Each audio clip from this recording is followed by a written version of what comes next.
Brodes Media.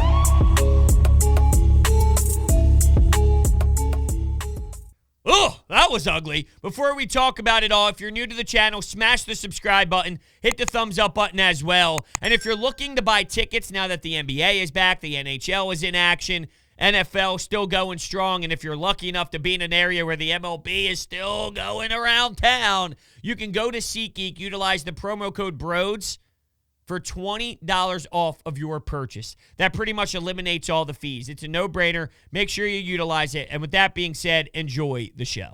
What is going on, everyone? Welcome on into Sports Talk with Brodes. That's not how I drew up my Friday night. Watching 5 minutes and 33 seconds of absolute disastrous play after putting together 42 minutes or so of strong team effort. So you witness 1 point scored towards the back stretch of this basketball game, which was a free throw by Seth Curry. Other than that, the offense was non-existent. It slowed down big time, very individual-based instead of a lot of ball movement, a lot of execution. You know, they fell flat on their face, and there's a lot of people to blame for that happening. I look at the head coach, and he was a disaster, especially with the lack of challenging. Now, he was informed not to challenge, and that is an issue. I saw some out there that were disappointed that Doc Rivers did not take the initiative and did not take the blame, but ultimately there is someone in charge of telling Doc what to do in those moments, and if he's getting the thumbs down in multiple different occasions, there's not much that he can do on the sidelines. He can't say, no, screw you. I mean, in theory, yes, he can say, forget about what you just told me. I'm going to do it anyway, but you have to trust those people in place. I don't have a problem with him not saying, you know what, that's on me. That's the job of the individual behind the scenes while he's actively on the sidelines, walking up and down the court, drawing up plays. When something bang, bang happens, what's the video saying? Oh, what's that thumbs down? No, that's a problem. Tyrese Maxey and the foul call that was on him probably should have been challenged. The Kevin Durant play that hit off of his knee that did not come back to bite them anyway because the Sixers got to stop and forced the ball to go back in their favor, so it did not bite them, but that could have been challenged as well. And, of course, the Danny Green block charge that was clearly a charge should have changed, or at least given the Sixers an opportunity to change the trajectory of what we saw play out, which was god-awful performance. It really was. It's a shame because they played a very team-friendly style play. I was pumped up about the first half where Tobias Harris had 19 points on 12 shots. The efficiency was awesome. Seth Curry, 16 points. He was knocking down shots. Matisse Thybulle stood out defensively. The two-man game between Furkan and Andre Drummond was something. How about Drummond behind the back pass to Niang, who almost cashed in the three, but he missed it. That's one you got to bury. That's one you got to cash in, so the Sixers fans erupt even more than they already were at the time. What else was there that was awesome? Tyrese Maxey in the second half came alive. There was actually a stretch where I thought, you know what? I even starred this down in my notebook. I thought, that's it right there. We're going to look back at this and say that's where the 76ers won the game. Third quarter, about a minute and 30 to go or so.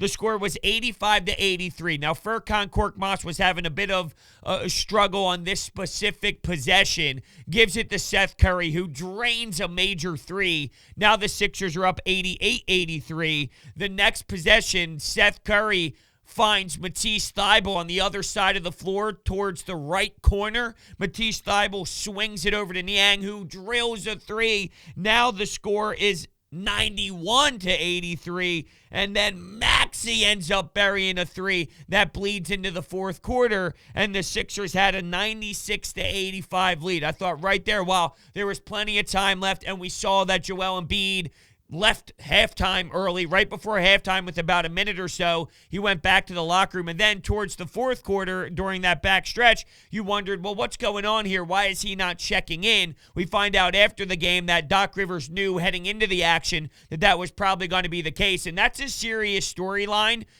For real, I mean, I'm worried about this knee. It's no joke. We're at game 2, and I feel someone within the organization should recognize that Joel shouldn't force it just to force it. I know the Ben Simmons drama is there, and it's not as if you could rely on this team to run itself without Ben and Joel. If it's just Tobias, Seth, Danny Green, you're probably going to be in a little bit of some trouble early here. But what's most important? It's Joel Embiid's health. You seriously need that. That's a significant difference in whatever this team is going to be. And you can have question marks about who's going to close and do they have enough anyway. And the answer to that right now is pretty damn simple. No, they don't. You know, a center in Joel Embiid, it's extremely difficult to properly run through fourth quarters and 5+ minutes of nonstop action, bucket after bucket after bucket after bucket after bucket when you're at the center position. And that's no knock on Joel. Now, look, I think there's a correlation between the banged up knee and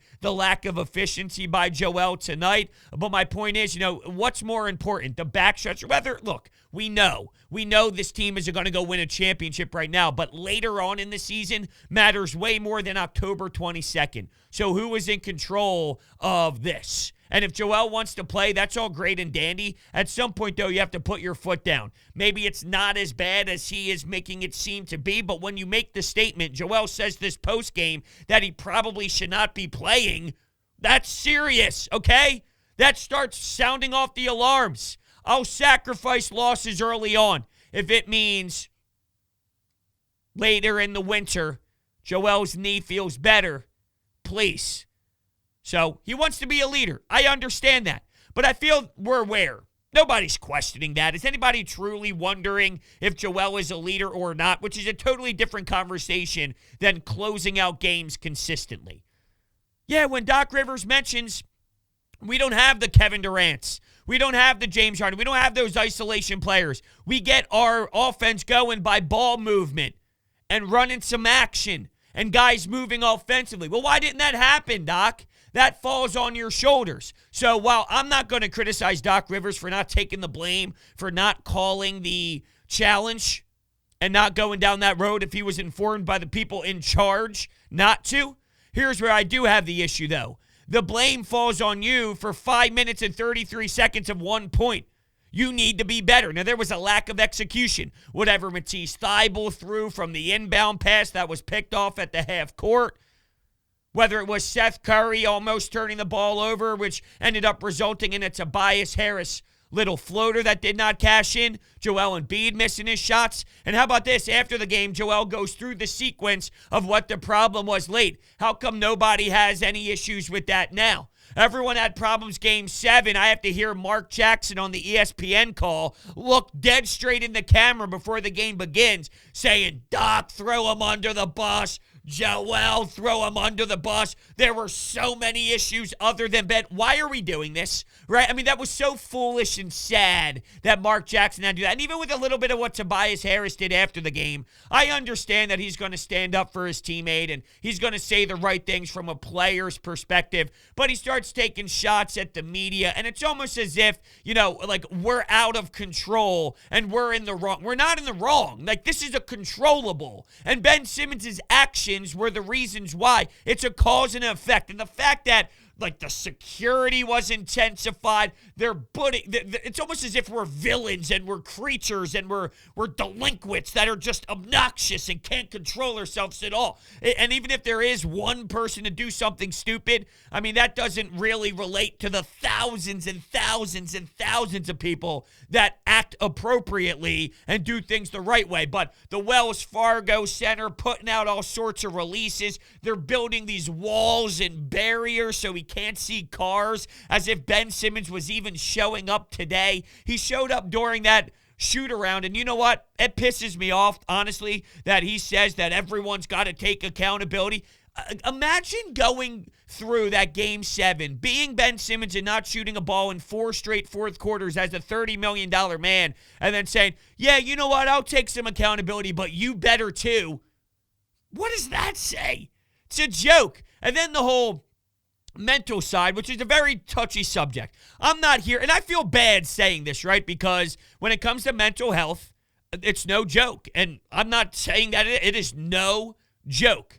But when you give us a list of 9 reasons why you're not here, the coach threw me under the bus. I don't like the roster. I don't play very well with Joel Embiid. It's not properly constructed. Although you're hearing numbers about how much they've won as a duo compared to the rest of the league. All they do is win compared to, not win championships, but just generating wins. They seem to be just fine as a tandem. So that made no sense. The fan base is too toxic. He gave you 9, 8, 7 different reasons why he's not showing up. And then after the back injury failed and he got checked out by the medical staff, after all that, then it was, well, I'm not mentally ready. There's a difference between mentally ready and mental illness.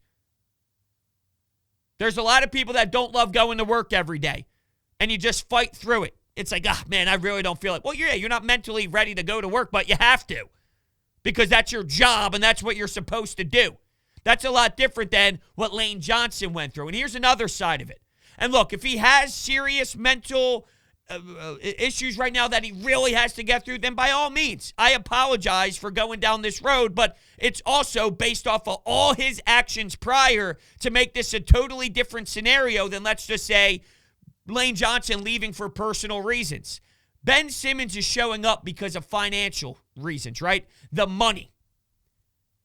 Personally, I look at it this way. If Ben Simmons really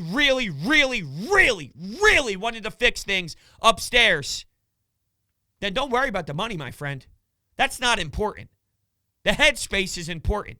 And if he was in LA, if he was playing for the Warriors, if he was playing for Sacramento, if he was playing for any other team but the Sixers, would he be mentally ready to compete? My answer would be, yeah, probably. So that's why I'm having a tough time. So let's be clear. If it is the serious issues, then by all means, let's get things right. But I think it's fair to somewhat look at it with your eyebrows raised based off of these circumstances that are outrageous. It took you how long to get to this? It's almost as if he had a list of things that he was going to throw out there. And then eventually, once everything backfired and nothing made sense, well, all right, we'll throw this one in there as well. So we'll see how that continues to play out. But after Daryl Morey's big statement towards the fan base and towards Ben Simmons on 97.5 The Fanatic on Mikey Miss's show the other day, he ends up showing up to the shoot-around before the game against the Brooklyn Nets and somewhat took a step in the right direction. How ironic is that? At least admitting that he was a little bit part of the problem. I guess that's step one. Even though he's majority of it, him never recognizing it before, or at least stating it before, is a step in the right direction. So that's kind of my stance on where he is right now with it, and I guess we'll just continue to monitor it as the days continue to go on. But, unfortunately, the Sixers absolutely lost this game because they shot themselves in the foot. Danny Green missed how many shots? And it's not as if he missed an open look. There's a difference to me when Danny Green's standing in the corner or he's in transition and he pops a three and it hits the front iron or it hits the iron, it hits the rim. It rolls around a little bit and it's a good look and it would fall a decent amount of times with that specific shot. It just didn't on that trip down the floor compared to consistent air balls and looking a mess. Other than the first couple of shots that he took where he pulled up in transition, he was basically useless. He was picking up fouls. I have to trust my veteran players to be better late. You have to trust guys who have been around the block to cash in when they have wide open opportunities. Danny Green has been around way too long for that to be what he puts out there as a performance. I'm sorry. And I mentioned this after game one. Look, we've seen him go through his ups and downs. We've seen him have good games and bad games. We've seen him start seasons off slow. So over an 82-game sample size, will Danny Green be fine? Yeah. But like tonight, it's a big moment. You're on ESPN. You're playing the Brooklyn Nets, and you're in control for a legitimate part of this game. You just can't let it slip. That's part of the veteran presence that has to step up. So, in terms of like punch in the air and throwing the pillows and throwing the remote because they lost this game, I don't feel that level of intensity, but, Doc Rivers, Joel Embiid late, although I think that there's the injury factor involved, Danny Green, Tobias Harris, there's a lot of blame to kind of throw around some of these veteran players that should have been a little bit smoother, should have been a little bit sharper. While this is a new team with a new identity, right now playing without one of their top players in Ben, there's still enough that was here last year for them to not look that sloppy late, whether it's early in the season or not. But ultimately, do I think any different about this team? No, not really. I knew they didn't have a closer. I knew they didn't have a perimeter player that can break guys down in isolation. I'm watching Kevin Durant get his triple-double. I'm watching James Harden knock down some shots. Unfortunately, Patty Mills gets an easy layup, which was crucial. LaMarcus Aldridge with a massive and one and some massive buckets throughout the game. You know, those are their veteran players that are stepping up and cashing in, and that just wasn't the case for the Sixers. It wasn't all ugly, though. Like, I don't want to act as if just because the 5 minutes were there, I'm going to throw everything out in the trash. This is still a learning curve at the same time, and I thought Tyrese Maxey, who's definitely going to be someone that we put a lot of focus on in growth. There was a time early in the game he passed up an easy three look, and he ended up taking a jumper instead inside the arc, and you could see Joel Embiid was not happy with him there, but later on he was willing to take more shots. I thought he was pesty with James Harden defensively at times when you saw things get in the favor of Brooklyn, where it was Kevin Durant on Maxey. The size advantage and the difference in grown man and young kid was easily on display, but I'll actually give him a lot of credit for the pestiness that was involved on James Harden a couple times, where he created some turnovers, and especially like starting out the second half. And a couple times I did mention, like, wow, a big alley-oop from Tobias Harris to Matisse Thybulle. But what happened on the other side of the floor? It was Andre Drummond being a hard person to play against. Really, I was looking for a motherfucker to play against. And you could see the difference in him and Dwight Howard. While Dwight Howard and Anthony Davis are getting into a shoving match on the bench, you know, I'm not getting blown away here by Andre Drummond and making it seem like it's better than what it is. Like, I don't want to take this to an extreme level here, but, you know, you could see Andre Drummond and his ability to really bring that intensity and bring a level of passing at times. He was at the top of the key. I believe he passed it to Tobias Harris. He threaded the needle in this area of space that was just so tiny, and Tobias finished it at the basket. So he just does some things out there that really stand out to me, and that behind the back pass was just ridiculous. But for all those nice ones, of course, we need to recognize that there's some sloppy ones as well. You just have to live with the good and the bad, and I touched on Furkan and him a little bit. Furkan's playing with some confidence right now, and you can see the difference. It's funny. I'm laughing my ass off watching him and Drummond play a two-man game and utilize the pick and roll. It's so funny to think about, you know, like Andre Drummond and Korkmaz in a pick and roll concept. Imagine what could happen if Ben Simmons could play the pick and roll, right? Think of the difference in skill level, but the efficiency of it. It's simple. It's the difference in being a threat to actually shoot the basketball or not. Defensively, though, I got to give some guys. Saw Joel Embiid a couple times break up an alley-oop. That worked out into transition the other way. Had some blocks. Joe Harris trying to get to the lane. No. So I thought defensively, you know, there were some things. Matisse Thybulle, as I alluded to, that did stand out to me from a team defense standpoint. You just got to clean up that late action. That late action has to be significantly better. And I look at the head coach for the final 5 minutes and change where, you know, if you know your identity is X and Y is happening, you got to switch things up. You got to change things up. You have to make that happen. That cannot happen. That is unacceptable. So I keep going back and forth in my head, though. You don't have the isolation NBA style play that you need to have to be a reliable team late, but at the same time, if your identity is moving around and creating havoc due to getting your guys running certain actions and moving the basketball well to create open looks, what's going on? Why are we standing there, and why is the game so slowed down?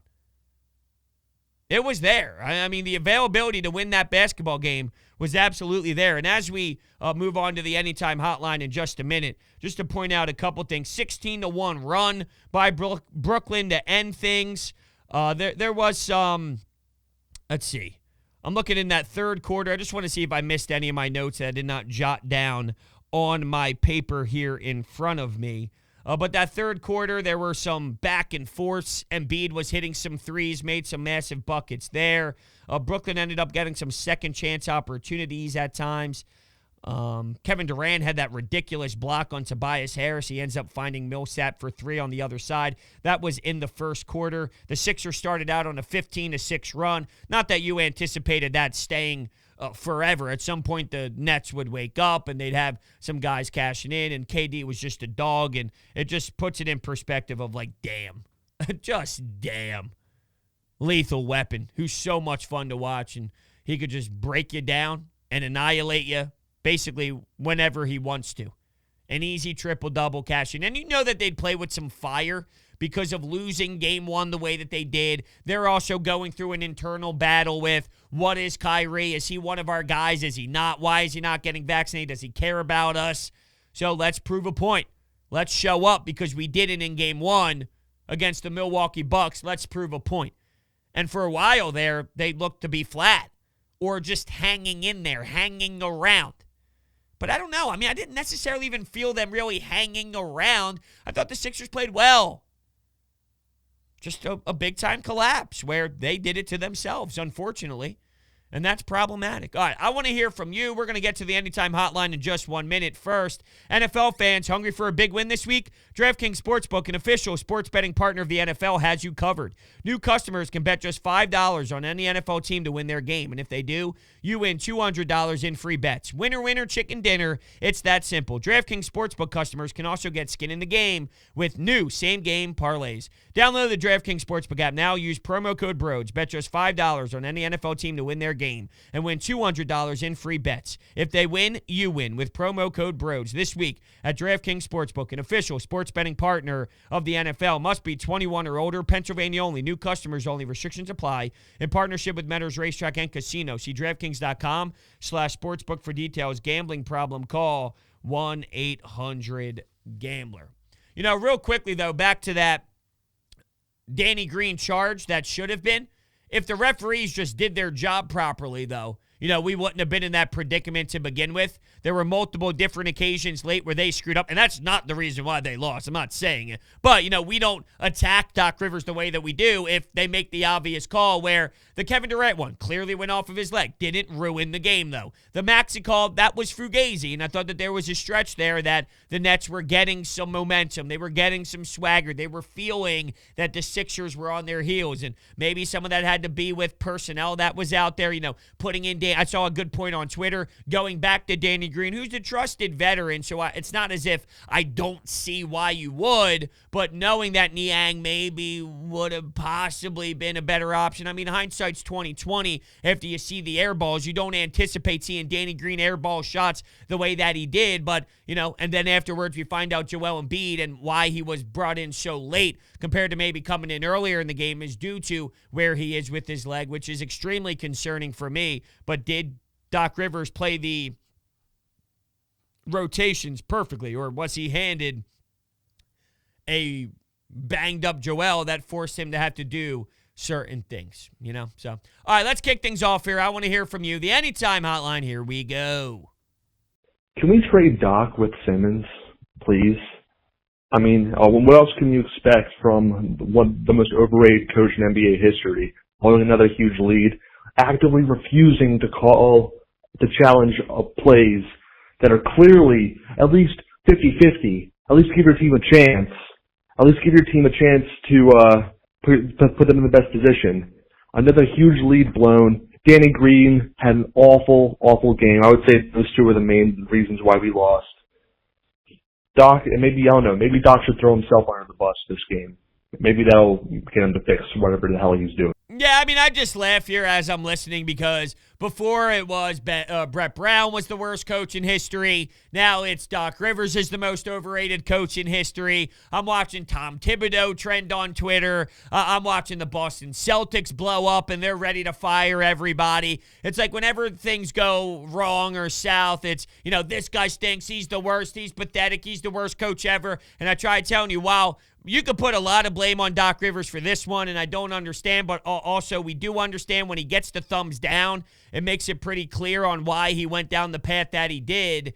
the head coach consistently gets the blame. And I'm not some Doc Rivers lover to the point where I think he's the best in the world, but it was the same dialogue and debate that I had with all Sixers fans throughout the Brett Brown era. I wasn't some diehard Brett Brown supporter where I couldn't imagine living my life where Brett Brown wasn't the coach of the head coach of the 76ers.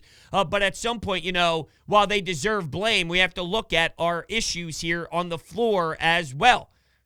They do not have a closer. We knew they did not have a closer. Adding Ben Simmons to this roster does not make you have a closer. It is difficult to be a closer as a 7'2" man where you do majority of your work on the block and inside the paint and being a center with your back to the basket. And yes, he is a force from outside the perimeter as well. And he can face you up and jab step you to death, which we saw throughout the game. And there was one, it was just beautiful. He had no space at all. He creates space. He's got the ball in his hands. He jab steps. He side steps. He hits a J. I mean, it was beautiful.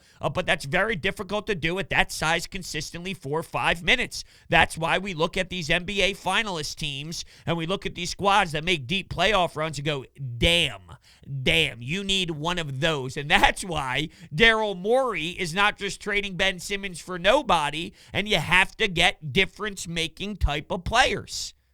And I'm not saying that's easy to do with where Ben Simmons is right now. But I'm telling you, that's why Daryl Morey has the emphasis on those style of players for a reason. And you can make the argument that, well, Tobias Harris gets paid to be a max-level guy. Why can't he do it? Well, you got to kind of schematically get that going. There were times last year where he was the perfect Robin to the Batman, and he helped close out a lot of games. Maybe if we saw a 15 to 20 game sample size, this could be the hiccup where there's 3 opportunities that he fails, but then he cashes in on 8 opportunities. Now, that's a lot of close games down to the wire, but, I'm not necessarily talking about all 1 possession or 2 possession games, but maybe he gives the Sixers a personal 6-0 run late in the third quarter that creates the stretch that we're looking for, and then bang, that's a big way to put a stamp on it from a Tobias Harris perspective. So, maybe as we see this season play out, just because this is all we have is 2 games, it looks bad right now from that layer, but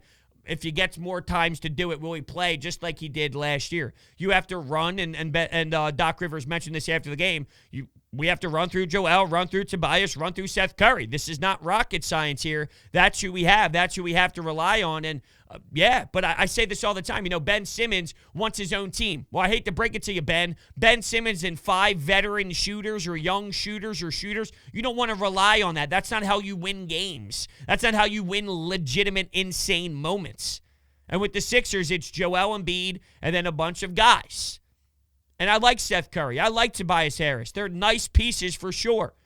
But if you're talking about legitimately, consistently closing in high-pressured situations, and maybe Tobias can do it again in regular season, but when postseason comes around, maybe it's just too much of a beast for him, this isn't going to work. But that doesn't mean we don't need to watch. They're a joke. They're an embarrassment. We never need to waste our time. I saw all sorts of reactions. Oh, here we go again. I shouldn't be surprised, though. All this team does is fail. I'm not watching on Sunday. All right, well, let's not go too extreme. You can still enjoy the sport of basketball without taking it to the nth degree here, which some have already done after 2 games, believe it or not. So it's on Doc Rivers and Doc Rivers only. First of all, why isn't Embiid coming back with 3 to 4 minutes left in the fourth quarter? He needs to be in there when there's 7-8 minutes left in the fourth quarter. You can't keep him out for a whole quarter at a time and then expect him to come back in at the very, very end of the game.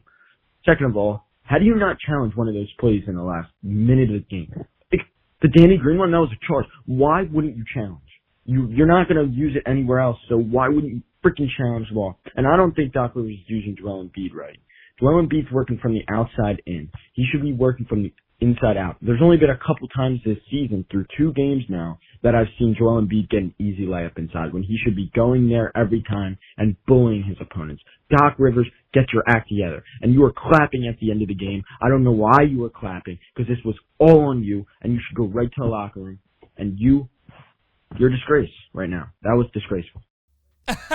See, like to me, and obviously I think that call came into the Anytime hotline before Doc Rivers answered his questions, but this is why I always go back to the blame of the NBA head coach. While I'm sitting here and clearly acknowledging that blame goes on the coach, a 5+ minute span of a fourth quarter and scoring 1 point off of a free throw, clearly you deserve blame on what's going on here. At the same time, while it's like, why did he do this? Why did he do that? Well, we have the answers for that. Like, there's a reason why he did both of those. Joel Embiid was extremely banged up and should not have even played tonight at all. So you take what you can get from him and hope and pray that that's enough to secure the victory, which for 43 minutes this team played a strong enough brand of basketball to put themselves in a very comfortable spot. They just blew up insanely late. And then for the challenges, he was informed not to challenge it. So while it's like that kind of just summarizes the blame of the head coach of like, why? I can't believe it. It was so obvious. Well, there's reasons why that stuff happens. There's reasons why. So not taking away all the blame. Absolutely 1,000% not. Blame percentage, Doc Rivers, Danny Green, veterans, Tobias missing the shot. Joel, I mean, we could put our fingerprints here on everybody involved. This is what, it's funny. I was talking about to myself internally, what a great team effort. What a great team display. While acknowledging right now, I think you could say that was a team loss. Let's think of the pie chart. There's a lot of different ways to kind of look at things here. Some of it is just unfortunate, right? There's like an unfortunate section, which is Joel Embiid is where he's at now health-wise. There's a portion of that.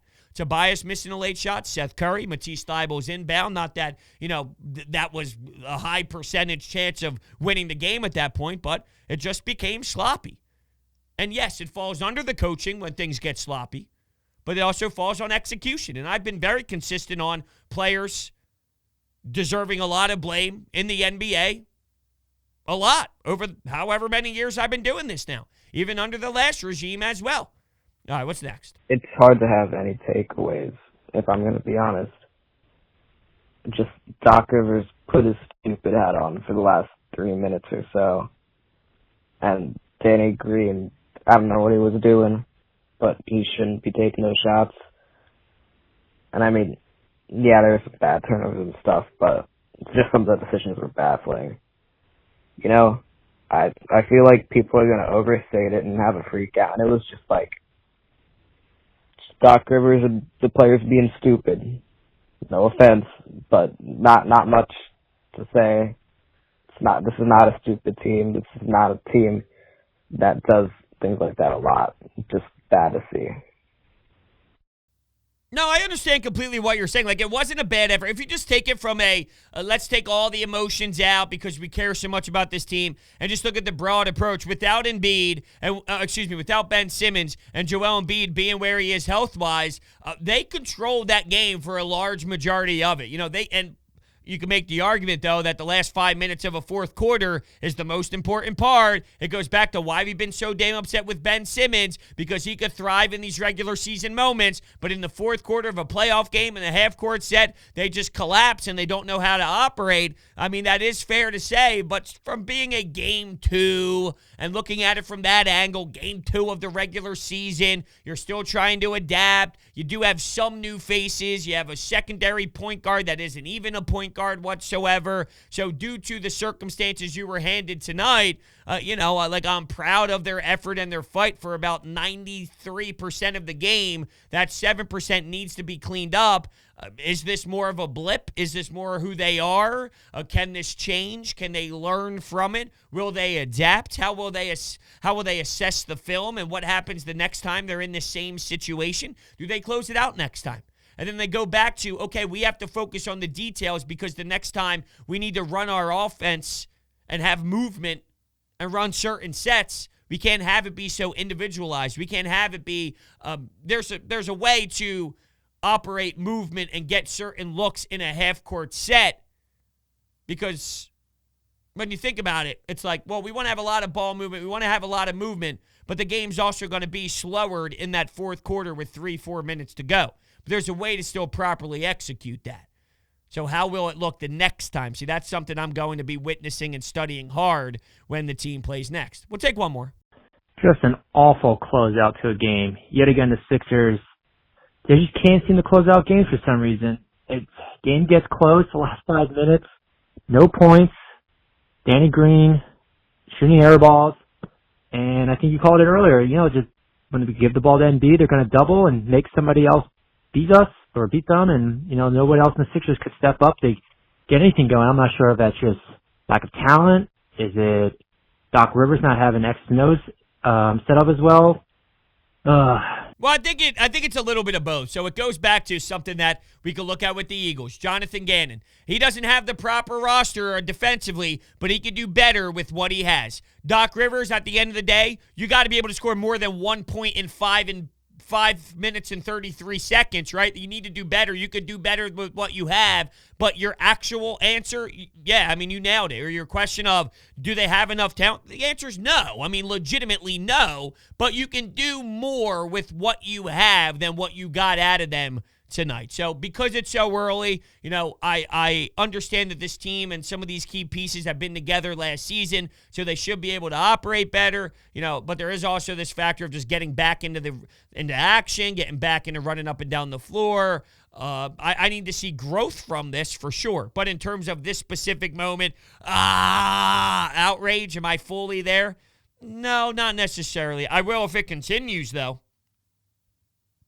It's too early to have that type of reaction for me personally. So with that being said, oh, by the way, real quickly, before we head out of here, the Anytime Hotline is brought to you by Orbit Energy and Power. With over 20 years of solar industry experience, Orbit Energy and Power is home to your solar experts in residential and commercial projects. At Orbit, they're dedicated to making sure your project is completed easily and properly by using high-quality materials and trained professionals to get the job done right. Orbit also provides water purification systems, backup energy services, battery storage, electrical upgrades, new roofs, heating and cooling, and so much more. Make sure you check out their information at orbitenergy.us or call 800-836-3987. All right, thank you guys so much for listening, and I will see you next time.